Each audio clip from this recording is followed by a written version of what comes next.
ریاض، سب سے پہلے تو یہ بتائیے تعلیمی نظام کی تباہی پر رپورٹ میں کیا کیا انکشافات سامنے آئے ہیں؟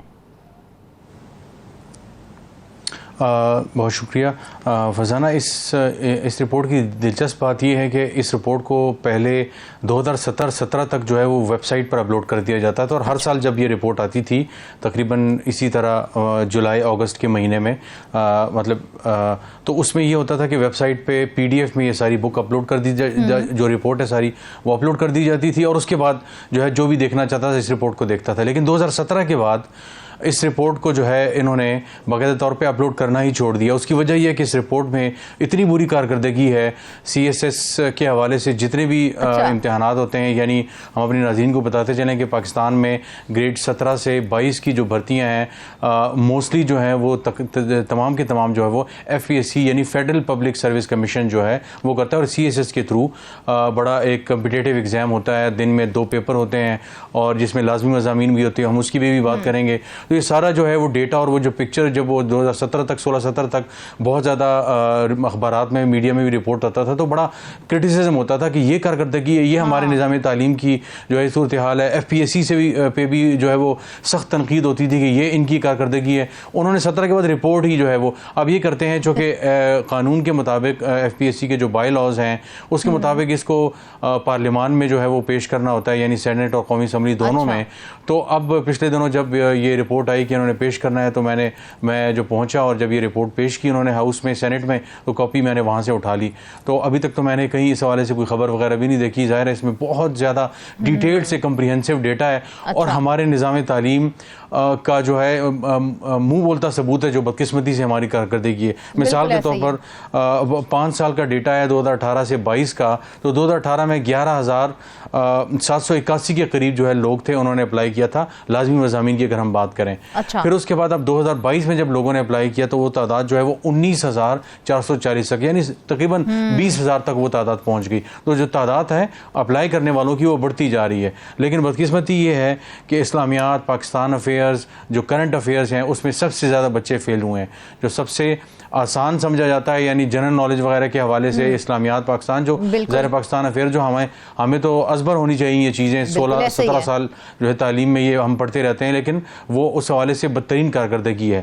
اس کے ساتھ ساتھ جو سب سے خطرناک بات ہے وہ یہ ہے کہ 4% جو سارے امیدوار تھے لازمی جو انگلش کا مضمون ہوتا ہے اس میں 4% امیدوار جو ہے وہ پاس ہوئے تھے، جو سب سے بدترین کارکردگی تمام جو کورسز ہیں اس میں شمار ہوتی ہے کہ انگریزی میں. اور آگے چل کے میں آپ کو بتاؤں گا ایگزامینرز ریویو تھا سارا جائزہ تھا ان کی رپورٹ میں کیا گیا. فی الحال ہم اعداد و شمار پہ بحث کرتے ہیں. پاکستان افیئر میں 14% جو ہے وہ پاس ہوئے، کرنٹ افیئرز میں 16% اور جنرل سائنس میں 14% اسی طرح، اور کمپیوٹر سائنس میں. اور جب دیکھا جائے کہ کس قسم کے لوگوں نے اپلائی کیا، ان کا بیک گراؤنڈ کیا تھا اکیڈیمک، تو تقریباً 53% وہ تھے جنہوں نے انٹرنیشنل افیئرز پڑھا ہوا تھا، اور 35% وہ تھے جنہوں نے پولیٹیکل سائنس یا سیاسیات پڑھا ہوا تھا، 2% کمپیوٹر سائنس، اور 14% وہ تھے جنہوں نے جنرل سائنس پڑھا ہوا تھا. اور اگر اداروں کی بات کی جائے تو پرائیویٹ جو ادارے ہیں ان میں 29% بچے جو تھے وہ پرائیویٹ اداروں کے تھے جو سب سے زیادہ کامیاب ہوئے ہیں.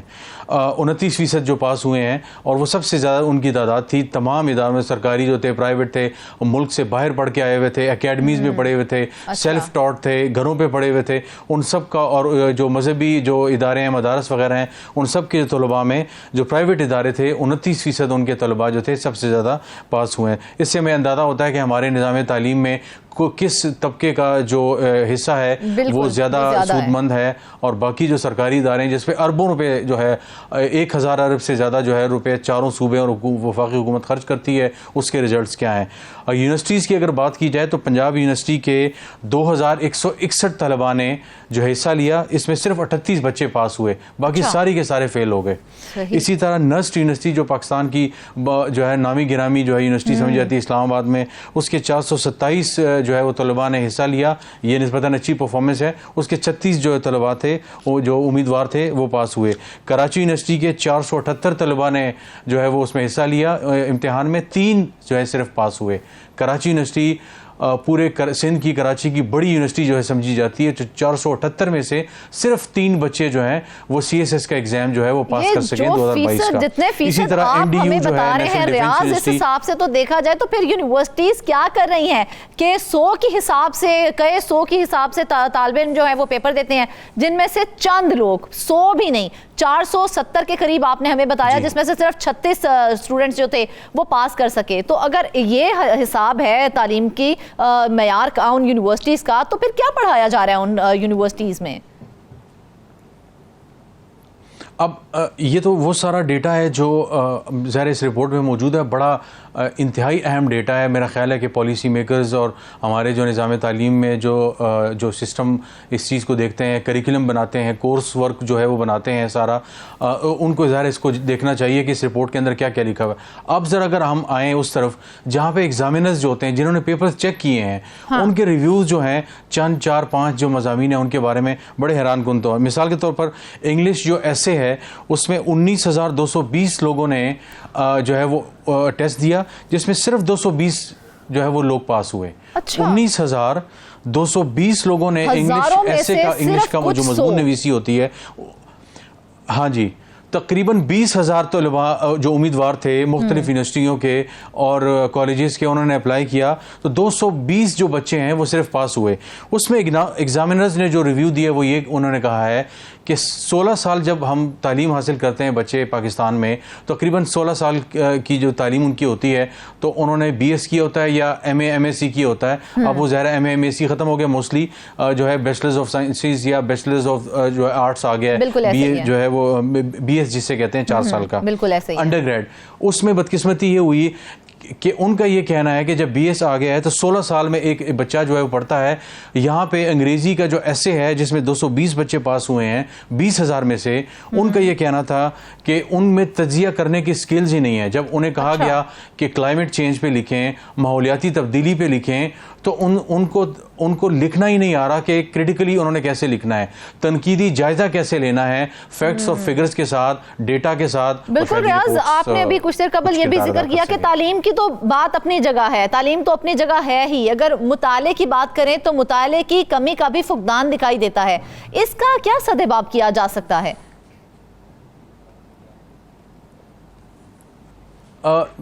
اگین یہ بڑا ایک لمبا اور ایسا موضوع ہے جس پہ گھنٹوں بحث ہو سکتی ہے, لیکن مطالعے کا سب سے بڑا مسئلہ یہ ہوا ہے کہ ہمارے ہاں مطالعے کا جو رجحان ہے وہ کم ہو گیا ہے.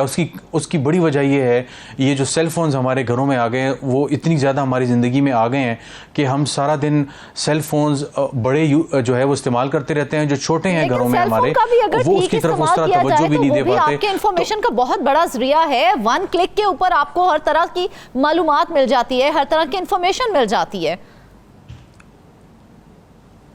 بالکل ٹھیک ہے, لیکن مسئلہ یہ ہے کہ کتاب بینی جو ہے, جو مطالعہ ہے, جو ریڈنگ ہے, اس کی ہیبٹ کو کیسے بلڈ کیا جائے. اب فون پہ تو ظاہر بکس نہیں پڑھی جا سکتی, اب ٹیبلٹس وغیرہ ہیں اس پہ کیا جا سکتا ہے. تو میرے کہنے کا جو پوائنٹ بلڈ میں کر رہا تھا وہ یہ تھا, ہمارے بڑے جب کتابیں گھر میں پڑھنا شروع کر دیں گے تو بچے اس کو آٹومیٹکلی فالو کرنا شروع کر دیتے ہیں. وہ گیم نہیں چل رہے, وہ PUBG نہیں کھیل رہے, وہ ٹک ٹاک اور ریلز نہیں دیکھ رہے, بلکہ وہ کتاب پڑھ رہے ہیں. تو میں بھی کوئی اٹھا کے کتاب ہی دیکھ لیتا ہوں, چاہے فون پہ ہو, ٹیبلٹ پہ ہو, کمپیوٹر پہ ہو, لیپ ٹاپ, کسی چیز پہ بھی ہو. تو یہ اس ماحول کو بنانے کی ضرورت ہے, وہ یونیورسٹی میں بھی, وہ اسکول میں بھی, وہ کالج میں بھی, اور وہ ارلی ایجوکیشن میں بھی اس چیز کی ضرورت ہے. تو یہ اس کی اشد ضرورت ہے کہ اس کے لیے ایک ماحول بنایا جائے. ہمارے ہاں لائبریریز جو ہے وہ ختم ہوتی جا رہی ہیں, اور ہمارے ہاں کھانے کی جو جگہیں ہیں اور دوائیوں کی جو جگہیں وہ بڑھتی جا رہی ہیں. تو ہمارے لیے یہ بالکل ایسے ہی ہے ریاض. اگر دیکھا جائے تو ہم آج تک کا جو بنیادی نظام تعلیم ہے, ہم اسے بلکہ فرسودہ نظام تعلیم کہیں گے, اسے اپڈیٹ کرنے کی ضرورت ہے.